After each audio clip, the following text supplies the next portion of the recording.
tempo todo à procura de mim. Há dias na vida que a gente pensa que não vai conseguir, que é bem melhor deixar de tudo e fugir, que em outro mundo tudo vai resolver. Não creio em mais nada. Aí, já me perdi na estrada. Isso pra você, garoto. Olá, rapaziada. Eu quero te agradecer pelos 1 milhão de visualizações que nós tivemos nas nossas redes sociais. Lembro para você que estamos no YouTube, Spotify, TikTok e Instagram como Maestros da Bola CE, o maior acervo do esporte cearense e dos cearenses no esporte. Peço que você se inscreva no canal, deixe seu like e hype esse vídeo. Vamos pro vídeo.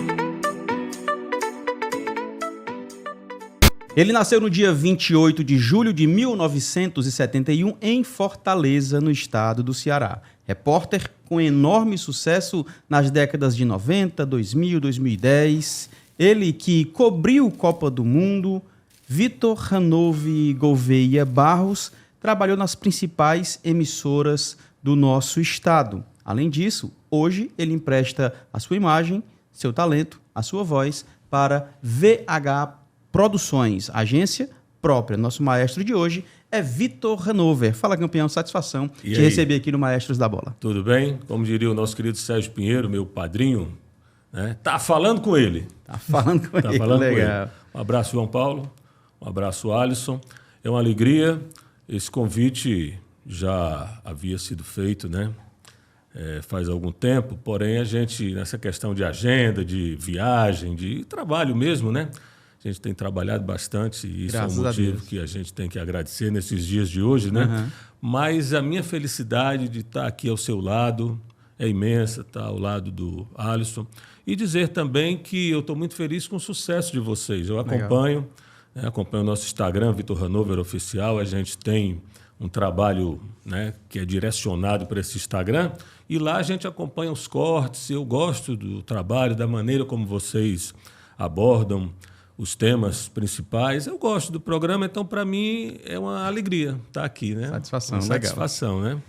Meu parceiro Alisson de Queiroz mais uma vez com a gente, roteiros muito bem-humorados nessas décadas aí que se passaram. Sucesso, né, cara? Sucesso total. Como ele falou, uma alegria poder estar aqui ao lado de você mais uma vez, do Vitor Hanover, que é um verdadeiro maestro. A gente pode dizer assim, da comunicação esportiva cearense. Influenciou várias gerações, inclusive a minha. Adentrando ali no curso de jornalismo, na época a gente pega algumas referências e o nome do cara realmente é grande, né, no nosso cenário esportivo. Show de bola. Foi bom, né? Como diria Marisa Monte, foi bom, nós fizemos história, né? Aí foi, viu?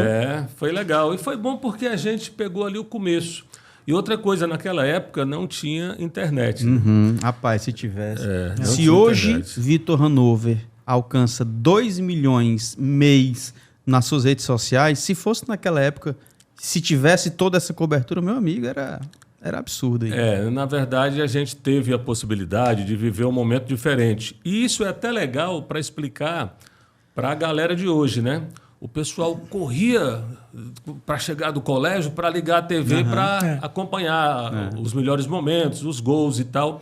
E só tinha aquilo ali, não dava. Hoje eu vejo na hora que eu quero, né? Verdade. Então, naquela época, não. O entretenimento era mesmo aquela questão. E a gente começou, antes mesmo de televisão, né? O nosso início foi com 16 anos de idade, né? A primeira vez que eu participei de um programa com 16 anos de idade aqui na Rádio Verdes Mares.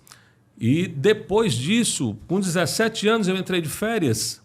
E aí a Rádio Tamoio, que pertence ao Sistema Verdes Mares, né? Na época era no Rio de Janeiro, né? Então, quando eu entrei de férias, eu conversei com meu pai, Tom Barros, a quem envio um abraço carinhoso, e disse, olha, a Rádio Tamoio, o diretor da rádio tinha feito uma visita aqui na Verdes Mares e tal, eu era menino, né? 17 anos, né? E aí ele abriu as portas, aparece lá no Rio, tal, não sei o quê, naquela época. Quando eu entrei de férias, eu me lembrei, né? Disse, eu vou lá. E nessa primeira ida ao Rio, com 17 anos, aí foi o que aconteceu. Primeiro, a minha paixão pelo Rio de Janeiro por questões mesmo profissionais. Lá foi a minha escola por diversas vezes, né? Nessa primeira vez, a gente teve a possibilidade de narrar o primeiro jogo de futebol, né, da nossa história. Pela Tamoio? Pela Tamoio. Foi mesmo, né? Foi. Legal, cara. Narrei.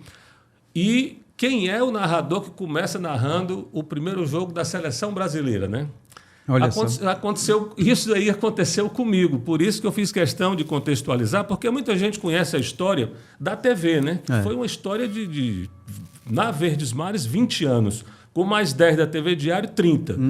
Com algumas apresentações na TVC, né? Eu apresentei na TVC um programa de automobilismo com o nosso querido Pedro Virgínio e o Edson se lembra, o Afrânio, lembra o Afrânio, que era do Afrânio Pio, que era do automobilismo.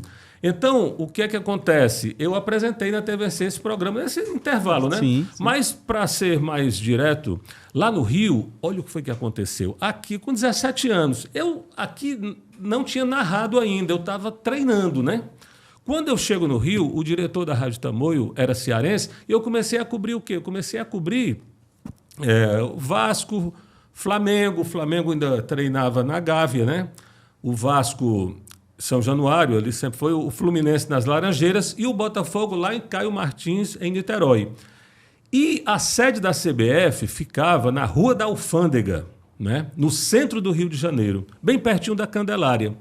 Rapaz, aí eu cheguei lá no Rio, cheio de sonhos e tal, e encontrei logo um repórter chamado Denis Menezes, que era da Rádio Globo, né? Que era um cara que eu ouvia muito, porque eu sempre ouvi muito rádio, né? Sim. Rádio Nacional, Rádio Globo, através de um rádio chamado Transglobo, da época, que era um rádio que pegava tudo. Eu lembro aqui para as pessoas que não existia internet, não. A gente tinha que pegar ondas médias, ondas curtas, era desse jeito. Então, rapaz, quando eu cheguei na Rádio Tamoio, o diretor da rádio me chamou e disse, olha, dia tal, em Ribeirão Preto, vai ter Brasil e Polônia, no estádio Santa Cruz, né? E quem vai narrar é você. Aí eu digo, eu nunca narrei um jogo de futebol na minha vida, né? Já pensou? Responsa, viu? Foi, com 17 anos. Aí ele disse o seguinte, ele disse, olha, já está todo o esquema preparado. Eles me colocaram numa sala, né? Parecida com essa daqui. Uma TV, e aí eu narrei mais ou menos uns 5 jogos. Ali mesmo, só para treinamento. Como um teste. O teste. Aí botaram um narrador do meu lado, ali a rádio tinha o comentarista era o Duque, o narrador tinha o Ricardo Mazella, e depois foi um pessoal aqui do estado do Ceará trabalhar lá. Né? Daqui a pouco eu falo sobre isso, para não misturar os assuntos. Né? Então, rapaz, depois desses 5 jogos, aí chegou o dia da viagem, né? Aí o repórter, o Ridel Alves, repórter lá da Rádio Tamoio, foi comigo, a gente se mandou para Ribeirão Preto, e aí foi o primeiro jogo que eu narrei. Então, já comecei narrando o jogo da Seleção Brasileira. Já pensou, né? Meu amigo? Foi. E o camisa 10 da Seleção Brasileira era o Neto. Sim. Craque Neto, Corinthians, né? E tal. Corinthians e tal, que hoje é comentarista. Então, lembro muito disso aí. Foi uma viagem incrível. Aí fiz essa narração, obviamente que, né, ainda com uma certa dificuldade, mas a primeira, mas eu me lembro bem que quando terminou, deu tudo certo. Isso é que é importante, né? E aí, quando terminou tudo, cara, eu voltei para o Rio e tinha a opção de voltar para casa e tinha a opção, eu precisava estudar, né? Precisava estudar e tal, tinha um bocado de coisa para fazer. Tinha a opção de ficar lá e tinha a opção de voltar, né? Porque eu fui de férias, tipo um convite mesmo, era do mesmo grupo, quer dizer, eu fui conhecer, fui ver como é que era a onda, né? E gostei logo da cidade e tal, né? Gostei de tudo, a rádio incrível, a rádio ficava ali na Urca, né? Aquele visual sensacional, pão de açúcar e tal. E foi a primeira vez que eu vi um telefone celular na minha vida, né? E naquela época, né? Como é que pode? Isso o quê? 92, 91? Não, rapaz, isso foi em Antes ainda, 88, né? Foi em 88. Não, 88 eu fiz o curso de radialista, 88. Isso deve ter sido em 89, mais ou menos, né? 89. Eu acho que foi isso aí, mais ou menos. Nessa faixa, né? Tá. 89, nessa época já tinha celular, né? Agora só que o celular era aquele celular que, por exemplo, ele só fazia ligação, era diferente a tecnologia, mas já tinha, né? Bem diferente. Bem diferente. Na Copa de 98 a gente já falava do celular normalmente lá, né? Mas para finalizar essa história, quando eu voltei, aí o que foi que aconteceu? Eu vim embora para Fortaleza, porque eu sempre quis focar o meu trabalho aqui em Fortaleza, né? E aí, quando eu cheguei, voltei para a Rádio Verdes Mares, aí foi um pessoal para a Rádio Tamoio, o pessoal que foi e ficou, né? Foi o Carlos Gouveia, Hoje em dia, a última vez que eu escutei falar, ele estava na Rádio Assunção e tal, um excelente profissional. Aí foi um gerente também de equipe esportiva, o Neide Melo e tal. Foi o pessoal trabalhar lá. O convite que eu recebi, né, eles receberam, eles foram. Só que eu era mais jovem, né? Eu ainda era um garoto. Né? Quando eu cheguei, aí eles me colocaram aqui para narrar as partidas preliminares e as partidas no interior que começavam mais cedo. Por exemplo, o Clássico Ceará e Fortaleza começava às 5 da tarde, sempre, né? Depois foi que mudou, agora geralmente 18 horas, 18 horas. 18h30, Vai né? ter até 20 horas agora. Até 20 horas no domingo. Mas aos domingos o jogo era 5 horas da tarde. E, geralmente, no interior, a gente começava às 4 horas, né? O jogo começava às 4 horas. Então, eu abria a jornada esportiva, 3 horas da tarde, ficava ali, narrava mais ou menos uma meia hora do futebol, do jogo do interior. E aí, por quê? Porque depois daquele período de meia hora, aí começava a chegar o pré-jogo aqui, entrevista, o time está chegando para o estádio, aí, mas aí eu passei a ser o narrador do interior. Aí era Juazeiro, Quixadá, Sobral, fiz muitos jogos lá no Junco, no Abilhão, depois de Itapipoca. Então, foi um período em que eu aprendi muito. E esse foi o início. Quando foi um dia, né, eu fui convidado para apresentar o programa Placar Eletrônico, Sim. Que era um programa que tinha aos domingos. Após o Fantástico. Após o Fantástico, né? Foi o primeiro programa que eu apresentei na televisão, que apresentava os melhores momentos do futebol. Eu nunca tinha participado, mas esse programa era gravado, então eu não vi muito problema em fazer os testes, né? Porque a minha preocupação era mais ao vivo, né? O teste. Aí eu comecei a apresentar esse programa, fiz alguns testes e tal, e ali eu já comecei a apresentar os melhores momentos, né? Então, aos domingos, Placar Eletrônico. Quando foi um dia, aí o apresentador do Globo Esporte resolveu ir ser cantor, né? E aí, na época, né? Então, rapaz, era a dupla. Inclusive, eu gostaria de enviar um abraço para ele, o Tony, né? Era Tony e Enio. Nosso Enio, que Deus tem, né? O cara muito bom, bacana, comunicação muito legal, um cara muito legal. Então, eles saíram, e quando houve essa mudança, na época, eu não sei como é que foi, mas a televisão não viu como encaixar. Bem, eu não tenho nada a ver com isso, eu estava só observando, né? Não sei se foi uma decisão deles, não lembro bem, faz tanto tempo isso, né, cara? Mais de 30 anos. Eu só sei que eles saíram eles apostaram nessa onda mesmo de Tony Enio, né? Tony Enio.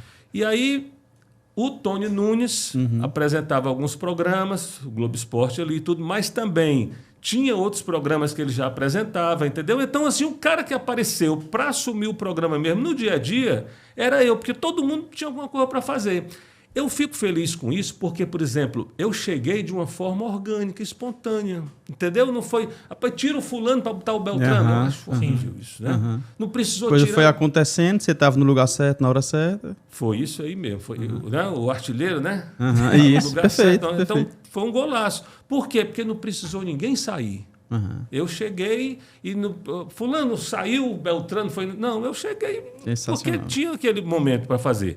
Mas aí, durante esse período, rapaz, de 20 anos, o Globo Esporte, durante o tempo que eu tive lá, teve 2 apresentadores, 2 pessoas que apresentaram o programa, né? Por quê? Porque eu passei a narrar o futebol no Sport TV. Sim. Então, a gente narrava o quê? Recife, porque o narrador de Recife ia para São Paulo e Rio no final de semana narrar as partidas de lá, porque era jogo demais. Então, a gente aqui, foi logo quando o Sport TV lançou as transmissões com os narradores das praças. Porque até então, o pessoal não sabe disso, né? Até hoje em dia está tudo mastigadinho, está tudo beleza, né? Aliás, quando terminar, eu vou... Fala em mastigadinho. O cara bota, olha aqui, eu venho tentando raciocinar. Como é que você raciocina com um morango maravilhoso como esse aqui, né? E ele falou, isso não é de brinquedo, não é de verdade. É verdade. Sim, mas para não perder o raciocínio, eu estava dizendo que As praças, né? Do Recife para o Rio e tal. E é interessante citar o seguinte, eu fui o primeiro narrador do Sport TV aqui no estado do Ceará. Aí os outros que vieram depois, né? Alguém abriu essa porta, né? Legal. Alguém abriu essa porta. Por quê? Porque antes, os jogos, né? Quando os jogos, quando havia transmissão dos grandes jogos, Ceará e Fortaleza e tal, não sei o quê, vinha um narrador do Rio. Quando foi um dia, os caras tiveram a ideia, pela questão financeira também, né? Também. Os caras tiveram a ideia, não, a gente vai reunir todo mundo e vai fazer as transmissões com os narradores das praças, né? Então, a gente foi a uma reunião lá no Rio de Janeiro, no Jardim Botânico, na sede da Rede Globo, Rua Lopes Quintas, né? Foi a primeira vez que eu fui lá na Rede Globo. E porque depois eu fui outras vezes, né? Fiquei por lá. E aí, dessa primeira vez, os caras fizeram lá um dia de palestras e tal, explicando como era que seria, porque o que era que eles queriam. Eles queriam que o cara fosse o narrador da praça, mas, por exemplo, que eu narrasse o jogo aqui de uma forma neutra, entendeu? Sem Vasco e Fortaleza, Flamengo e Ceará e tal. Esse jogo iria ser transmitido para todo o Brasil. Então, né, aquelas instruções básicas, né? E aí, aliás, nesse período de transmissão, foi a primeira briga que eu peguei na minha vida, que eu lembro, né? Por causa do meu sotaque, né? Quando eu voltei e tal. Que aí eu comecei, no início, a emplacar as matérias ali na Rede Globo. Cara, aí apareceu uma fonoaudióloga, a doutora Karine, que, aliás, é uma pessoa muito boa e um excelente profissional, né? E o trabalho dela era esse, né? Vinha uma ordem da Rede Globo, que hoje, eu acredito, não sei, eu acredito que não existe mais, porque eu não assisto muito televisão, porque eu vivo viajando e trabalhando e tal. Mas, assim, às vezes, eu quando tenho um tempinho, e às vezes a gente fica com um pouquinho de saudade também, nostalgia, né? Mas não é uma coisa que acontece sempre. Mas hoje eu vejo mais pessoas com diferentes sotaques na televisão. É fato. Né? É fato. Mas na minha época, cara, aí eu ficava até constrangido, porque a doutora Karine, rapaz, ela é uma profissional tão qualificada, mas era o trabalho dela, né? Então a gente ia treinar, cara, para tentar, eu acho até, para tentar, a gente não tinha que falar igual se fala no Sudeste ou no Sul, não. Era só tentar tornar mais light o nosso sotaque. Macho. Que é carregado. Nascido na Gentilândia. Tirar alguns vícios, né? Nascido na Gentilândia. Jogando bola na pracinha da Gentilândia. Como é que vai se livrar da noite para o dia do nosso sotaque, a nossa cultura, a nossa história? Total. Tanto que eu acho... Aí, o que acontece? Vou me lembrar aqui de duas pessoas. O Francisco José... Cara, esse cara eu vou parabenizar sempre, porque ele, na época em que tinha essa pressão contra o sotaque, esse cara chegou lá falando do jeito que ele fala, né? O outro foi o José Raimundo, né? Também chegou falando como ele fala, cara. Então eu acho que essa nossa história do sotaque, de ser cearense, de ser nordestino, a gente não pode querer que o nordestino fale da mesma forma que o cara fala no Rio de Janeiro ou no Rio Grande do Sul. Não, a gente tem que respeitar as culturas, né?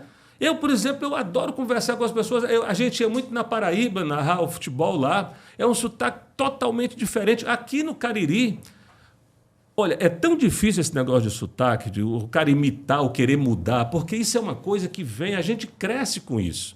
Quem é que imagina que no estado do Ceará a gente tem pelo menos 4 sotaques diferentes? Porque em Fortaleza se fala de uma forma, né? Na região metropolitana se fala de outra forma. No interior, aqui, nessas cidades mais próximas, o pessoal fala um pouquinho mais devagar, você pode observar bem. E na região do Cariri já é semelhante à forma de falar de Pernambuco, ali na divisa, né? Então, a gente tem aqui no Ceará vários sotaques. E eu acho isso incrível. Por quê? Porque isso é respeitar a cultura. Lógico. Então, naquela época, cara, quanto mais... Doutora Karine, tantos anos depois eu vou me lembrar disso, né? Desculpe, viu? Mas quanto mais eles mandavam tirar, eu não conseguia, cara. Eu só sei falar desse jeito, que eu sou cearense, nordestino. Como é que eu posso estar entendendo? E é interessante que pra gente nem percebe tanto, né? Mas para quem tá de fora, quem recebe a gente por lá, percebe mais esse sotaque carregado, né? De macho, de vixe. Vixe, macho. E são coisas... Olha, não adianta, nem a gente... Porque isso é uma coisa que vem natural. Não tem, sabe? E a gente tentava trabalhar isso. E eu entendia o que era que eles queriam, né? Eu não sei até que ponto, né, isso atrapalhou o meu caminho, porque eu não posso nem dizer que foi o sotaque, porque eu participei de todos os programas jornalísticos da Rede Globo, né? Certo. Falando desse jeito. Né? Eu nasci aqui. Então conseguiu, então, né? consegui. O único programa, se você observar os registros históricos nos arquivos da Rede Globo, porque eles botam os programas, mas lembram de mim, não. Eu passei 8 anos lá. Né? Mas eles pegaram a borracha e apagaram, né? Aí não tem problema, não. Eu gosto deles porque eles foram os meus professores. Sim, né? sim, lógico. Então, quando estive lá uma vez para estagiar, aí depois, nas outras vezes que estive lá, eu fui... quando houve a Olimpíada, o pessoal viajou para cobrir a Olimpíada e eu viajei aqui para ficar cobrindo o futebol lá, né? Ceará. A primeira matéria que eu fiz lá na Rede Globo foi no Arpoador, um campeonato de surf. Aí depois era todo dia, né? O Fluminense, Vasco, Flamengo e tal. E fiquei fazendo esse trabalho, né? Por lá. E então foi assim que tudo começou. Legal. História longa, né? Foi só o começo, viu? Alisson. Eu queria saber de ti, Vitor Hanover, na comunicação, de uma forma geral, ou alguma pessoa que te influenciou profissionalmente, alguém que você olha lá atrás, né? Recorda-se na lembrança. Quando infância eu acompanhava, e esse cara, né, me impulsionou, digamos assim, né, me influenciou de alguma forma para eu ser esse comunicador que é até hoje. Rapaz, seria normal, natural falar que o meu pai... Sim. Basicamente por quê? Porque eu cresci escutando aquilo ali, né? Agora, eu ouvi muito José Carlos Araújo, que era narrador, até hoje, né? Narrador de futebol. Mas na época, Rádio Globo, Rádio Nacional, eu escutava lá em casa. Daqui do estado do Ceará, todos esses monstros sagrados, né? Carlos Fred, eu ouvi muito, gostava demais, narrava demais, grande narrador, Carlos Fred. O Gomes Farias está aí narrando até hoje, né? Grande, excelente narrador. Mas eu tive um contato muito cedo com muitos narradores, né? Então, o pessoal que trabalhava ali na Rádio Verdes Mares tinha um narrador também, rapaz, muito bom, Maurício Ottoni, muito bom, que é, inclusive, pai do Mário Ottoni. Excelente narrador de futebol também. Eu cresci ouvindo esse pessoal. Agora, o meu pai, o Tom Barros, é porque ele, além de influenciar, o que acontece? Ele me ensinou os atalhos, né? Porque quando ele soube que, rapaz, que eu tinha, né, que eu tinha esse desejo de ser narrador, de trabalhar em televisão, não sei o quê, aí ele foi me explicar que, olha, que quando a bola está saindo aqui do goleiro com os zagueiros e tal, você vai no ritmo. Aí chegando ali pertinho do meio de campo, vai aumentando o ritmo. Chegando da intermediária para frente, aí vira rádio, entendeu? Então, né? Nossa. Quer dizer, são essas coisinhas que a gente vai aprendendo. Além de inspiração, foi o mestre, né? Além de influenciar, ele também ensinou. E eu, no início, eu imitava, porque eu tinha um grande narrador dentro de casa, né? Então, se eu tinha um cara que sabia tudo, que sabe tudo, né? Porque meu pai, eu vou te falar, ele narra extraordinário. Demais. E outra coisa, na época, quando havia o futebol que não passava na televisão, eu me lembro, rapaz, o Ceará jogando, decidindo classificação no Campeonato Brasileiro, lá em Campinas. Eu me lembro de jornadas espetaculares na época em que esses jogos não passavam na televisão. E o rádio, você sabe que o rádio, ele entra na questão da nossa imaginação, né? Total. Hoje em dia, a galera... É porque eu estou falando de... O pessoal fica até... Eu vou no podcast, o pessoal fica até assim surpreso, porque a Marisa Monte costuma dizer que ela é uma jovem veterana, porque ela começou muito cedo, né? E eu, parafraseando a dona Marisa, digo a mesma coisa, né? Que eu sou um jovem veterano, porque eu estou falando sobre isso, com 16 anos eu estava lá, então comecei muito cedo, né? E quando eu cheguei no Rio de Janeiro, aí eu tive uma convivência incrível, por quê? Porque quando eu cheguei lá, o Raimundo Fagner, né? Eu sempre faço esse agradecimento porque a gente chega para uma outra cidade sem conhecer ninguém e tal. E eu fui a um show do Fagner lá e disse, eu vim fazer um estágio aqui no Rio e tal. Cara, e ele me deu todo o suporte, sabe? Aí me levou para conhecer o pessoal mesmo da área esportiva, né? E de uma hora para outra eu saí aqui da Gentilândia, eu estava jogando futebol com o Zico, né? Pensou, cara. E eu olhava, pelo amor de Deus, isso passava. Aí, uma semana, 2 semanas depois, eu estava no show do Fagner, estava o Roberto Dinamite, meu ídolo de infância, Olha né? Aí. Então, essas coisas acontecem na vida da gente quando a gente menos espera. Eu jamais imaginei. Eu estava lá no show do Fagner, eu conhecia o Fagner daqui, irmão do Fares Lopes. Eu cobria, fui repórter da federação, né? Então, eu estava com o Fares Lopes todo dia, porque a gente acompanhava mesmo, né? A federação todo dia estava lá na federação, durante o período, né? E o Fares Lopes, ele era também presidente da FADEC, que seria hoje uma secretaria de esportes, entendeu? A FADEC funcionava no Castelão. Antes da reforma tinha uma sala, né? Tinha um túnel ali, como quem vai para o túnel do Ceará, do Fortaleza, dos Árbitros, e tinha uma sala ali embaixo, que era a sala da FADEC, que era a sala do Fares Lopes. Quando foi um dia eu cheguei lá e o Fagner estava lá, foi quando eu conheci, né? Mas isso muito antes de viajar para o Rio, de ir para a Rede Globo e tal, isso aconteceu muito antes. E aí, quando eu cheguei lá, muito tempo depois, eu tive com ele lá no show e ele disse, cara, dia tal vai ter um jogo lá com o Zico e tudo. De uma hora para outra a gente estava com esses caras assim, dos grandes nomes, a gente estava jogando futebol com eles e tudo, né? Sensacional. Aí posição, Vitor. Posição. Tinha posição, preferência em campo? Para jogar futebol? Racho. Não, mas lá era só para. E eu joguei uns 5 minutos, né? Porque eles lá era o seguinte. Fagner era jogueiro, viu? Tu já pensou em receber um passe do Zico? Não? Mas, rapaz, lá era o seguinte: lá é para valer, né? O cara entra para ganhar. Impressionante, né? Assim, a questão mesmo da competitividade, né? A gente era um campo de futebol que tinha lá na Barra da Tijuca, sabe? E na casa de um cidadão lá, era a casa do Armando, né? Rapaz, aí era uma mansão e lá tinha um campo de futebol, tapete, né? Cara, aí o Zico desfilava futebol, né? Aí era o Zico, o Fagner artilheiro, né? O Fagner fazia cada gol que era espetacular. E aí o Zico levava os filhos dele e tal, e depois tinha a resenha, né?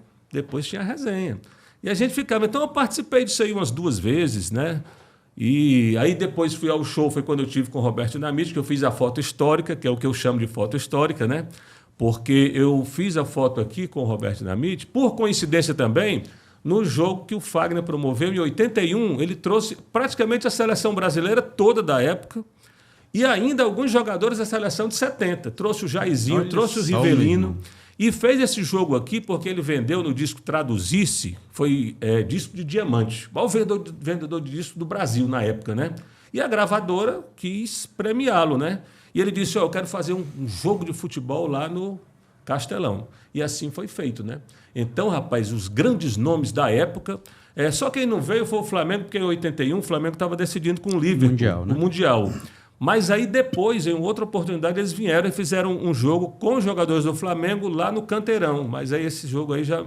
Mas eu estou te falando, isso foi em 81, eu tinha 10 anos. 10 anos. Então eu fiz uma foto com o Roberto Dinamite e depois de 83 o Vasco veio jogar aqui e foi Vasco Ferroviário pela Copa do Brasil e eu também fiz uma foto com o Roberto Dinamite quando eu era menino, essas 2 fotos, né?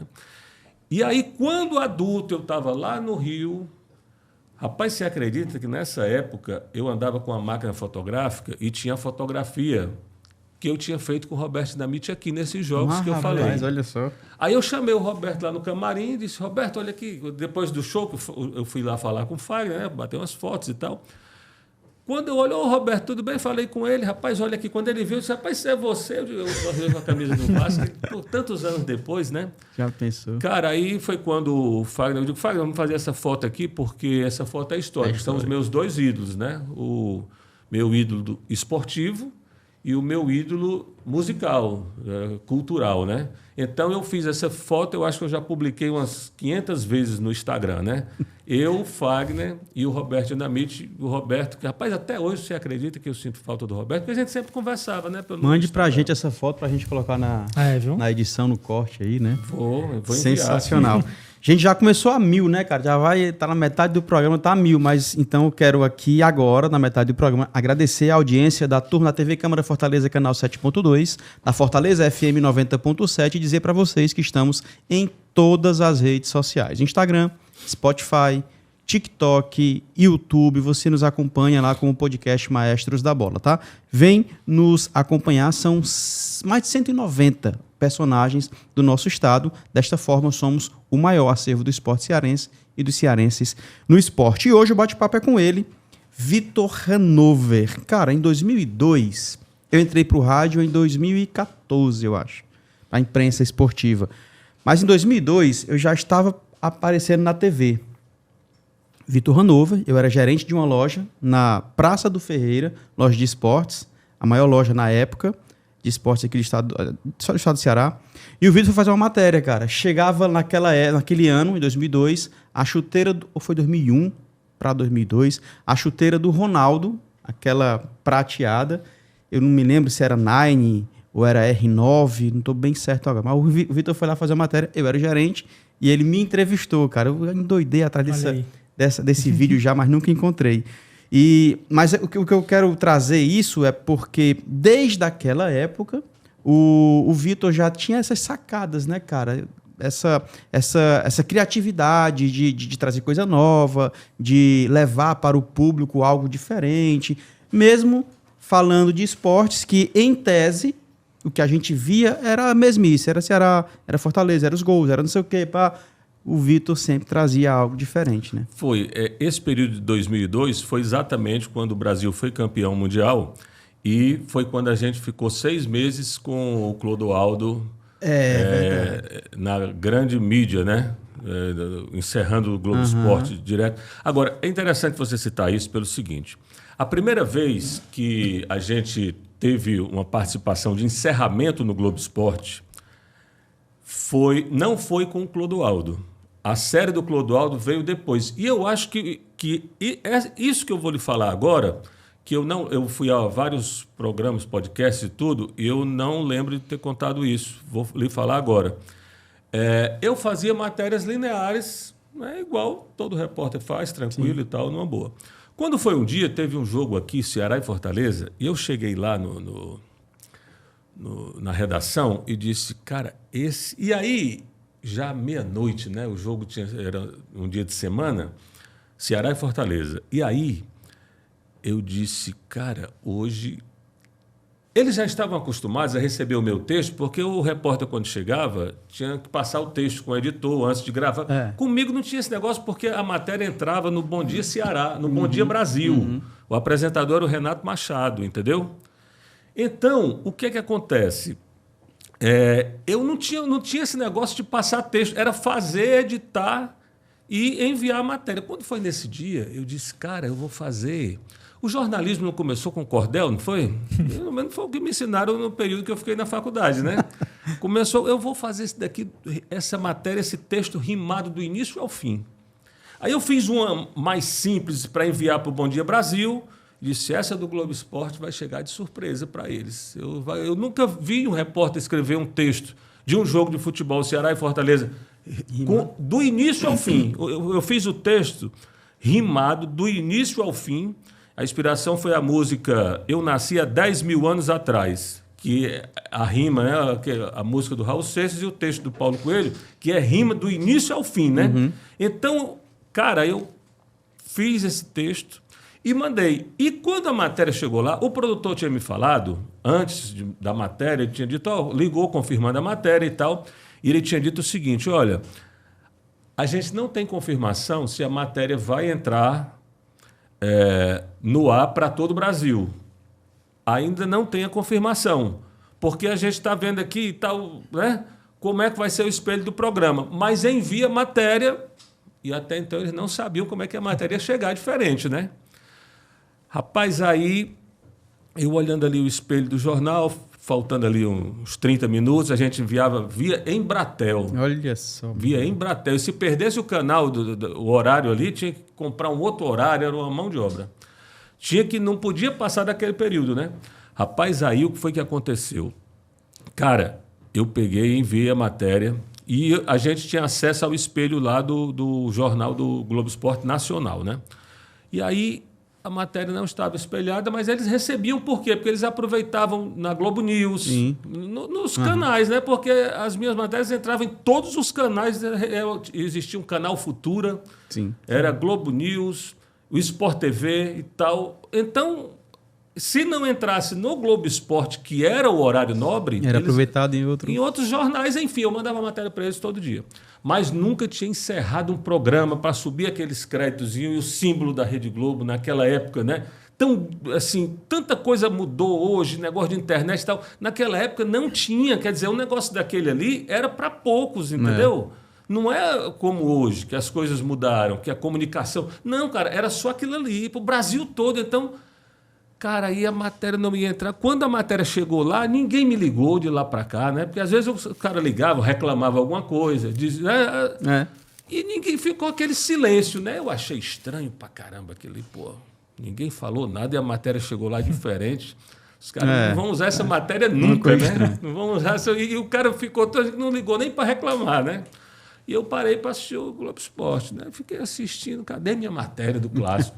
Cara, a matéria encerrou, né? Encerrou. E agora a gente vai para o Nordeste e tal, não sei o quê. E eles fizeram lá um... Ali na época era a Milena Ciribelli, né? O Léo Batista, né? Quando eu estive lá, o Léo Batista me chamava de Ceará.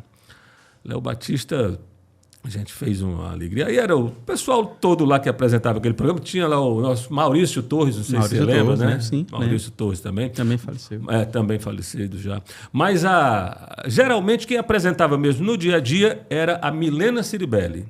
E o meu parceiro amigo mesmo do dia a dia era o Léo Batista, né? Que ele gostou de mim, o que eu posso fazer, né? O Léo Batista é uma figuraça. Todo mundo diz que o Léo Batista é gente boa, né? Não é possível que não fosse, né? Era gente boa demais. E todo mundo quis mesmo. Todo mundo diz, porque era gente boa. Ele disse, Ceará, vamos aqui tomar um café. E me levava lá para uma cantina que tinha lá na Rede Globo e ia bater papo comigo. O pessoal ficava olhando, né? Pô, o Léo Batista, que é esse menino aí? Né? Então, o que acontece? Rapaz, a matéria encerrou o programa. Eu fiquei todo arrupiado. Disse, que é isso? E aí, quando eu olhei, cara, a redação todo dia se levantou e aplaudiu, ó. Eu digo, pô, estou sendo aplaudido aqui. Quer dizer, eu tinha feito uma coisa diferente, né? Quando terminou, aí o Garamboni era o produtor, eu acho que está lá até hoje é comentarista e tal. E é bom, ele era o editor do programa e ele sempre gostou do que era diferente, do que, sabe? Ele sempre gostou de coisas que pudessem chamar a atenção das pessoas, porque a luta era essa, porque a mesmice... Tudo igual, mesmice. Era só o que tinha, né? Então, quem fazia a diferença era o Regis Reis, com aquela história daquele gol que ele fazia, que o cara, né, mostrava o cara fazendo gol, né? Então, poucos faziam a diferença e muita gente fazia igual. Quando eu mandei alguma coisa diferente, rapaz, aí, cara... Por causa disso, desse negócio, essa matéria que eu fiz, caladinho lá, a matéria entrou, encerrou o Globo Esporte pela primeira vez e tal. Aí foi quando eu fui chamado no Rio e os caras chegaram e disseram, cara, a gente tem uma proposta para você. A partir de hoje a linguagem vai mudar. Nós vamos fazer com o povão, nós vamos ouvir os torcedores, nós vamos levar o Globo Esporte para a galera, né? E foi na época que os nossos clubes aqui, aí surgiu o Clodoaldo. E como foi que surgiu aquilo ali? Ali já foi... Olha só, cara, eu estou contando isso pela primeira vez. Eu já tinha feito uma assinatura de encerramento do Globo Esporte antes com essa matéria do Cordel. Sim. Né? Mas ali foi uma matéria isolada. Quando surgiu o negócio do Globo Esporte, do Clodoaldo, né? Eu estava lá na praça fazendo... Porque a gente ligou pro Rio e disse, cara...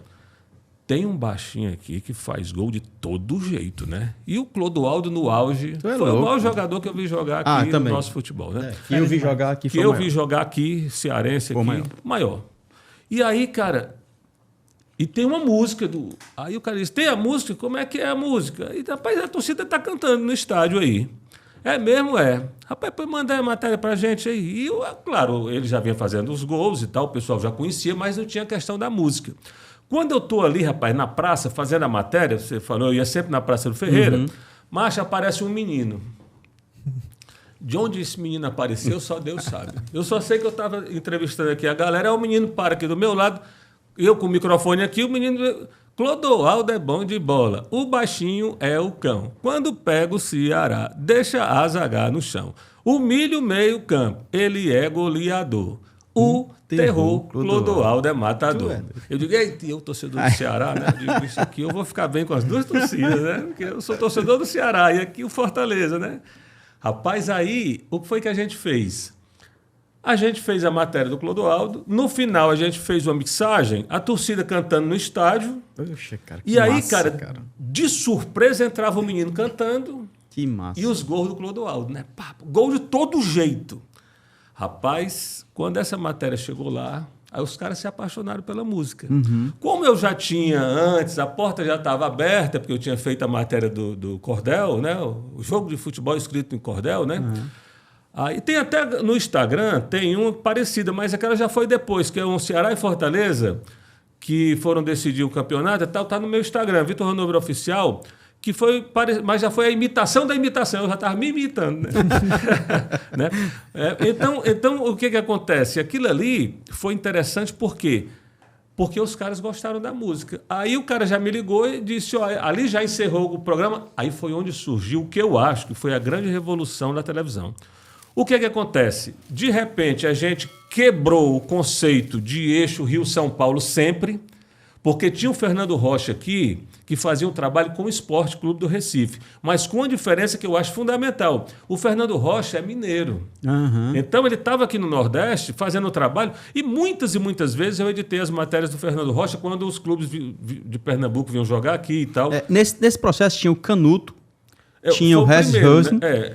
Mas o Canuto não era da minha época, porque eu quer dizer, é antes ainda, né? O Canuto foi o seguinte, essa minha história, foi até bom você perguntar isso, porque essa minha história com o Clodoaldo, o Canuto assinou isso aí com o Jacozinho. Jacozinho, perfeito. Né? Foi quando começou, foi com o Jacozinho. Exatamente. E na minha época, mas aí o Canuto, por exemplo, ele não era da minha época, com a série do Jacozinho, que foi anterior. Entendi. Porque ele só saiu da Rede Globo depois, você nem saiu, acho que não sei, foi tanto tempo depois, né? Mas você está entendendo? O auge.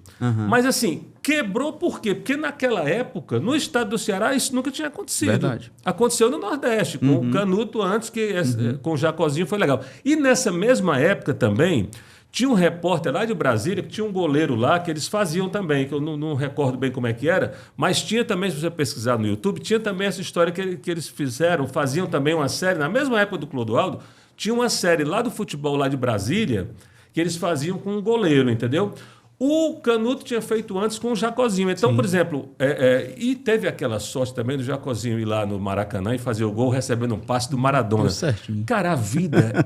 Eu estava dizendo, a vida é espetacular. Eu estava dizendo aqui para vocês que eu jogava ali, arrancando a cabeça do dedo, jogando futebol na Praça da Gentilândia, de uma hora para outra eu estou jogando com o Fagner e o Zico. Daqui a pouco tava com o Zico como parceiro. O Zico, cara, o maior Fagner, o Zico, olha só, o maior cantor cearense, que eu acho, né? De todos os tempos, e eu acho que é o melhor cantor do Brasil, mas aí é a opinião de cada um, é o que eu acho. O Fagner.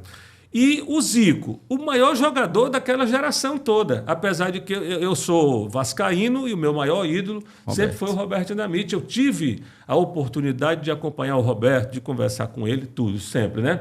Assim, desde menino, como eu falei para vocês. Mas jogar bola mesmo foi com o Zico. Cara, jogar bola com o Zico. Meu Deus do céu, cara. Aí o Jacozinho chega no Maracanã, recebe um passe do Maradona. Aí cara. Pronto, meu amigo. Aí o Canuto.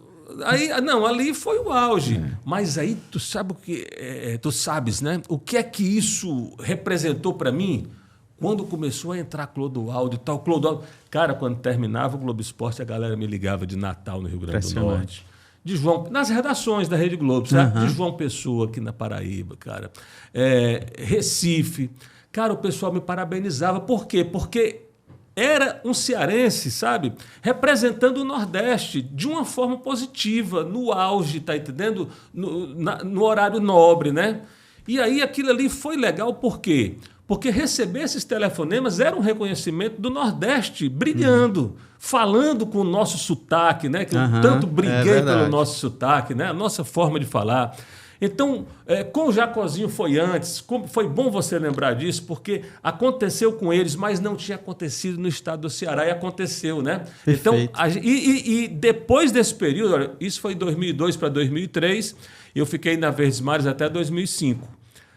E nós estamos em 2026, quer dizer, mais de 20 anos, 20 e tantos anos, e nunca mais não houve série nenhuma. Foi um período extraordinário. Tu lembra disso, Wallace? Lembro. Cara, Clodoaldo assim, né? Direto no Globo Esporte. Direto. Tu lembra disso? Meus 12, 13 anos. Já. Era nascido, é porque eu já passei de 50, hein? Já passei de Aquela 50. década ali é fora de série. Como ele falou, né? Clodoaldo, acho que desportivamente, né? Se tivesse conseguido, né, ter mais de cabeça no lugar, talvez naquela época, alguém para assessorar melhor, não sei, sem dúvida seria não só aqui no estado, mas eu acho que no mundo inteiro o maior atleta do futebol cearense. Que eu coloco o Jardel pelo que ele conquistou. O maior o Jardel, mas em qualidade o Clodoaldo era absurdo. É o seguinte, eu tive a oportunidade, na pandemia eu fiz um trabalho com o Jardel, né? Sim. A gente fez um trabalho na internet muito legal. E tal. E eu já conheci o Jardel antes, porque o Jardel a gente tem...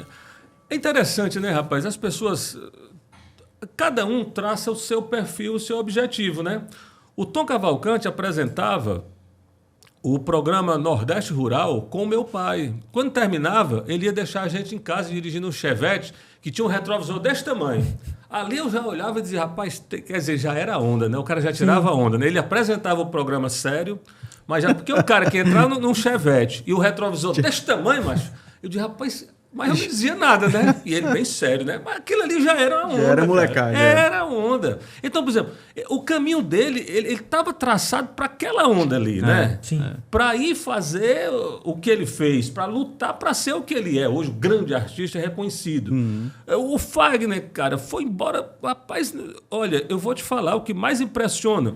O cara com 18, 19 anos de idade, cara, cantando com a Elis Regina, cantando com a Nara Leão, Corra cara. linda, corra linda. É uma coisa impressionante. O cara sai daqui com violão. Aí como é que eu não vou admirar uma história dessa, não, cara? Não tem como, O cara sai daqui do estado do Ceará com um violão debaixo do braço, ganha logo um bocado de festival lá em Brasília, o cara chega, meu irmão...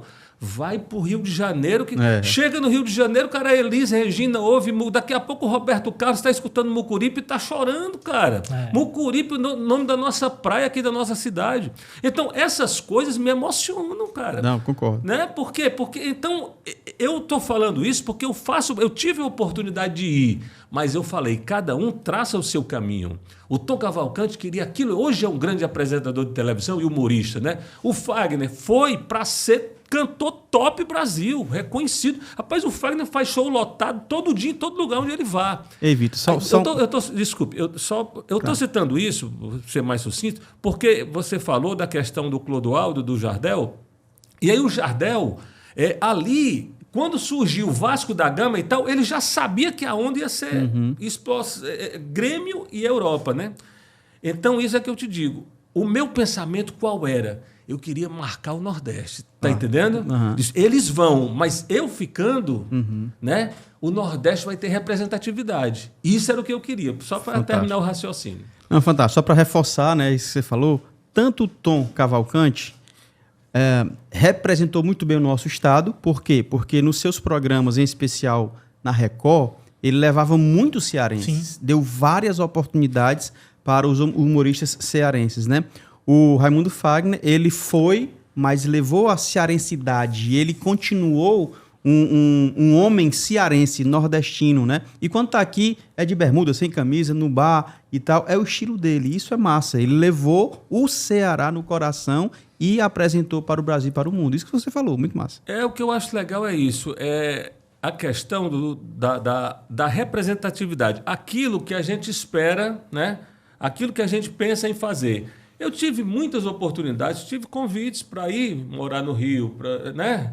Então, São Paulo, várias e várias vezes, muitas reportagens lá, inclusive aquela lá aquele baile do Fortaleza em cima do Jundiaí, né? Sim. E a gente ficou em Campinas e tal. Então, esses momentos marcantes do futebol, eu tive a oportunidade de acompanhar, né?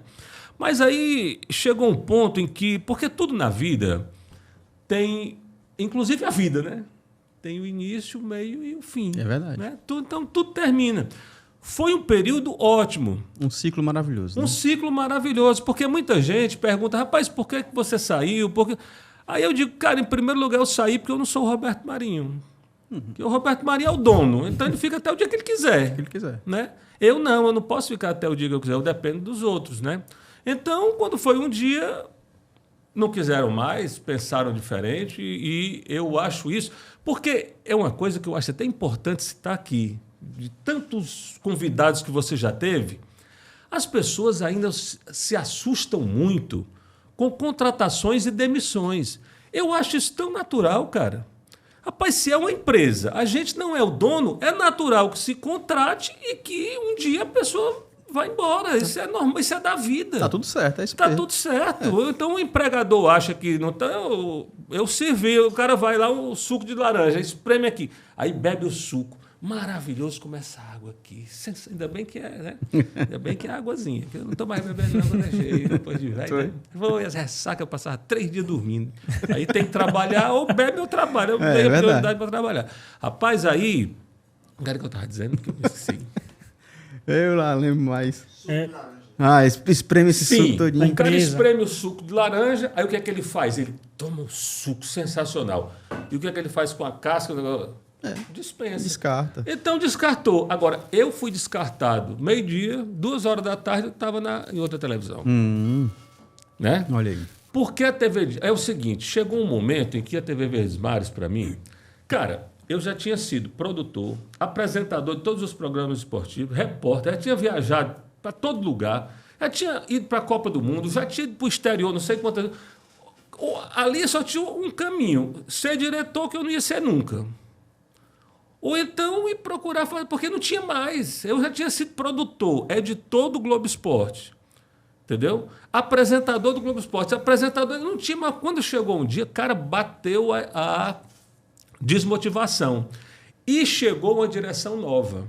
Quando a direção nova chegou, eu acho que nada é por acaso. O cara chegou para mudar. E ele, aos poucos, foi dispensando. O último a ser dispensado fui eu. Por quê? Porque quando ele chegou, eu estava nesse auge de Globo Esporte e tal, não sei o quê, né? E aí, quando passou aquele período, todo mundo já tinha sido dispensado, cara. Só eu que tinha ficado, né? Daquela época, aquela galera que estava na linha de frente, você está entendendo?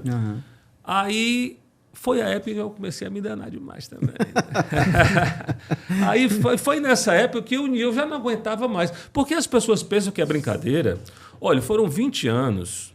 O que acontece? Cara, todo dia você tem que... Eu apresentava o Globo Esporte de segunda a sexta e nos meus plantões aos sábados.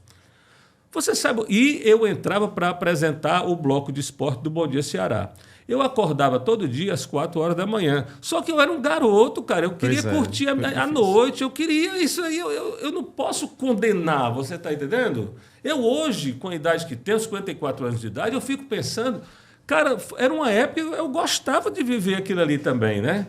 Então, eu consegui, com muita luta, ir conciliando e tal. Quando chegou um dia, eu estava cansado, porque todo dia você tem que estar ali, bem, tranquilo, entendeu? Para apresentar, para passar a mensagem para o público numa boa. E quando chegou um momento em que bateu assim a desmotivação, e o cara lá, o cidadão que veio... resolver aqui, me chamou e perguntou se eu estava desmotivado. Eu digo, cara, eu estou desmotivado. Ele disse, rapaz, tem um menino aqui que a gente vai reposicionar, ele vai apresentar aqui o programa algumas vezes, o Globo Esporte, o dia que você estiver mais cansado. Ele foi me dando algumas opções, mas eu digo que aquilo ali já foi a vaselina, né? Né? Cara, já foi a vaselina. A gente vai finalizar nosso tempo na TV, mas eu quero convidá-lo para permanecer mais alguns minutos. É muita história, cara. A gente precisa extrair esse suquinho aí um pouquinho mais. Passou rápido. Porque depois... Aí eu vou contar isso em 1 minuto para não lhe atrapalhar no encerramento do programa. É porque aí depois eu fui para a TV Diário. Cara, aí eu fui ser repórter. Sabe de quê? Fui ser repórter do Comando 22 e do Rota 22. Eu fui ser repórter policial. Tu acredita? Eu acho que eu ainda me lembro dessa época. Foi, cara. Aí só que o que é que aconteceu? De repente... As matérias, qual era? A galera fazia matéria por aqui e tal. Aí, cara, eu fui fazer matéria lá na Rocinha, no Rio de Janeiro, antes da pacificação. O único repórter do Brasil que entrou lá e fez. Pronto, aí aqui minha história foi contada, né? Vamos tentar. Eu queria que você falasse, antes da gente fechar aqui na TV Câmara Fortaleza, a gente vai falar mais, certo? No YouTube. Mas tranquilo. Aqui na TV, fala pra gente, em poucos minutos aí, 3 minutos, sobre VH Produções. É o que você faz hoje. É o seguinte, a gente tem um trabalho hoje ao lado do Ribamar Santos, que é o nosso empresário, ao lado do Rodrigo Gouveia, que é o nosso marketing man, é isso aí? Neologismo isso aí? E aí o que acontece? A gente faz a divulgação de empresas, projetos e serviços na internet, em 5 plataformas de internet. E além disso, das publicidades... A gente também faz entrevistas independentes e tal. Então, a gente tem um trabalho totalmente independente, um trabalho livre na internet, que eu acho bastante interessante e bastante razoável para um cara da minha idade que passou 30 anos na televisão e que já fez tudo o que era possível. Então, hoje eu tenho a minha agência e agradeço bastante porque a gente tem os nossos parceiros que estão ao nosso lado, né? E essas pessoas têm nos ajudado de uma forma orgânica, tão natural. Então, quem quiser entrar em contato, o Instagram Vitor Hanover Oficial. A gente trabalha sempre, eu costumo dizer, para encerrar, o seguinte: eu trabalho todo dia e toda hora. Eu só não trabalho quando eu estou dormindo. E aí o corpo está trabalhando, viu? Quando você dorme, o corpo trabalha, a mente trabalha. A gente sonha, né? A gente sonha, o problema exatamente. do sonho é que às vezes quando acorda que olha para as mesmas paredes.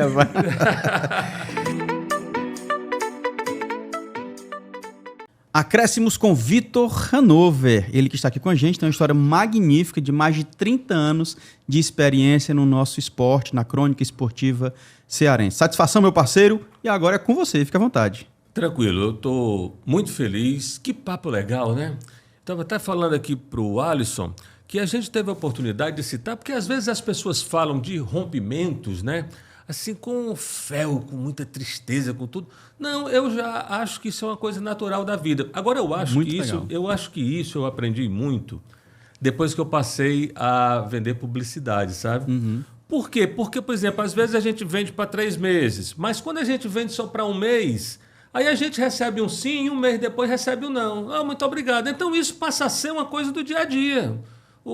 Tá entendendo? Às vezes a pessoa quer uma publicidade de 6 meses, às vezes quer uma publicidade de 3 meses. Uhum. Então, a gente vai escutando, a gente é dispensado num dia e então essa parte de ser dispensado e de ser contratado passa a ser uma coisa natural do nosso dia a dia. Por isso que eu olho para o passado.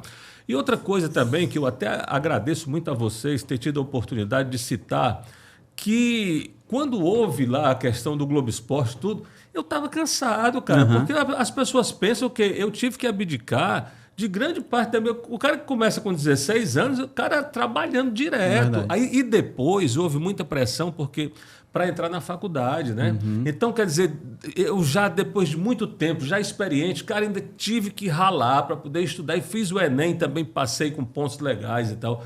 E fui, mas o que eu quero dizer é que aquela coisa da juventude mesmo, daquela curtição e tal, era complicado e eu sou igual a qualquer pessoa, cara. Eu não posso...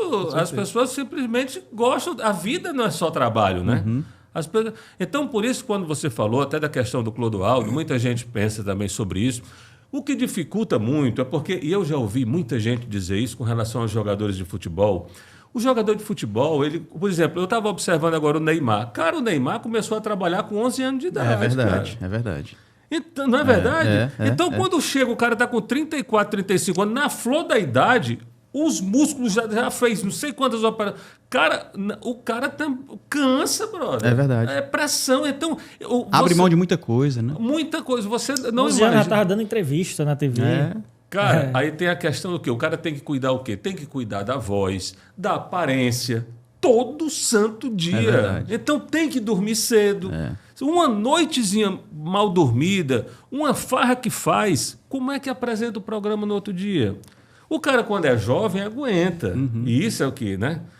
Quando a idade vai chegando, é igual jogador de futebol, cara. Aí quando o cara vai apresentar um programa com a cara de ressaca, tá entendendo?